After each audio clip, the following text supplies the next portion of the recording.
కూర్చోవాలంటే ఎవరు లేచి నిలబడవద్దు, అందరూ కూర్చోవలసిందిగా రిక్వెస్ట్ చేస్తున్నాం.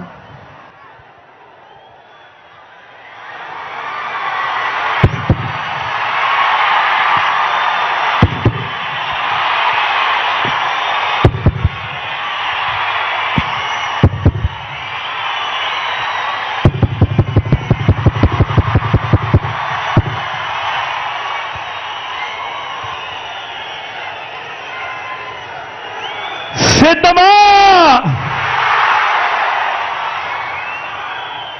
సిద్ధమా?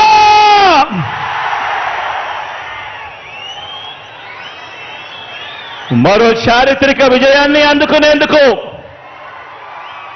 మీరంతా సిద్ధమేనా?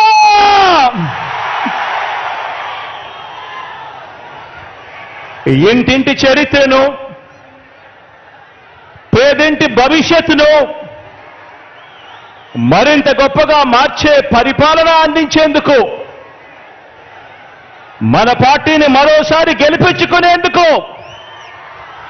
మీరంతా కూడా సిద్ధమేనా?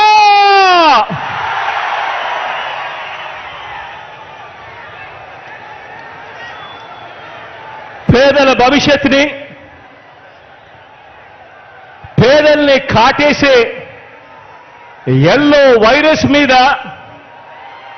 కనిపిస్తా ఉన్న కరోనా లాంటి ఆ దుష్ట చతుష్టయం మీద యుద్ధానికి, ఓ మహా సంగ్రామానికి నా కుటుంబ సభ్యులైన నా ప్రతి అక్క, ప్రతి చెల్లెమ్మ, నా ప్రతి సోదరుడు, నా ప్రతి స్నేహితుడు, నా ప్రతి అవ్వ, నా ప్రతి తాత, మీరంతా కూడా సిద్ధమేనా?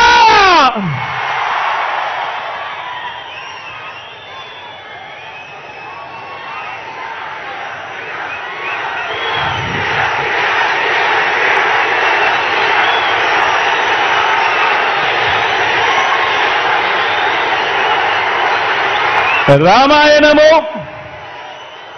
మహాభారతము,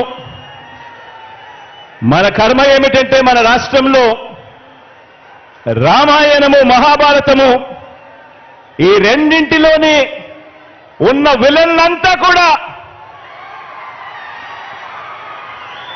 ఓ చంద్రబాబు నాయుడు గారి రూపేనా, ఓ ఈనాడు రూపేనా, ఓ ఆంధ్రజ్యోతి రూపేనా, ఓ టీవీ5 రూపేనా, ఓ దత్తపుత్రుడి రూపేనా,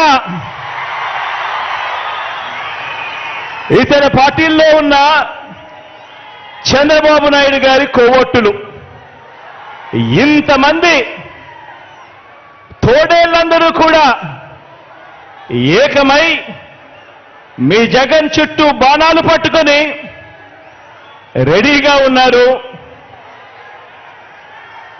ఈరోజు ఆంధ్ర రాష్ట్రంలో చూస్తా ఉన్న పరిస్థితులు గమనిస్తే, కానీ ఈ సీను వారి వైపు నుంచి చూస్తే ఈ సీను ఎలా కనిపిస్తుంది అంటే జగన్ ఒంటరివాడిలా కనిపిస్తాడు.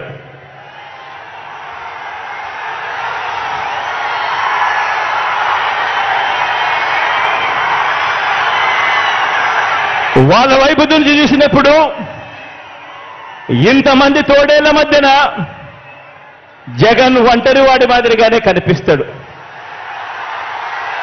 కానీ నిజమేమిటి అనంటే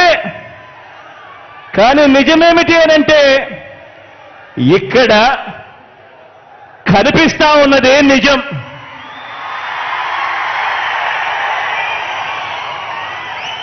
ఇది అసలు సీను. ఇన్ని లక్షల హృదయాలలో, ఇన్ని కోట్ల మంది హృదయాలలో మీ జగన్ మీ గుండెల్లో మీరు స్థానమిచ్చి, మీ ఇంటి బిడ్డగా మీ జగన్ మీ గుండెల్లో ఉండడం ఇది నిజం.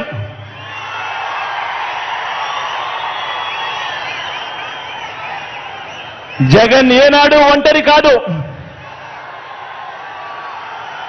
జగన్ ఏనాడు ఒంటరి కాదు. వారికి ఉన్న సైన్యం,